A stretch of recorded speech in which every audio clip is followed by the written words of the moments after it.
Well, you can think about the world this way. You can think about it as your orderly little plan. That's a place, and you can think about it as the place that things that disrupt your plan comes from.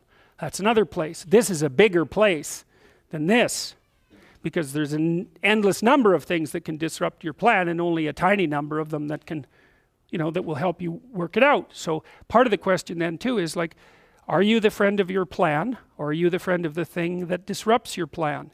And I would say you should work to become the friend of the thing that disrupts your plan, because there's a lot of that. And then if you become the friend of the thing that disrupts your plan, then you start to develop strength in proportion to the disruptive force. And that's really what you want. You want to be able to implement your plan, obviously, but you want to be able to take on the consequences of error and learn from it. And then you win constantly, because even if something goes sideways, you think there's something to be derived from this. That's wisdom, fundamentally. So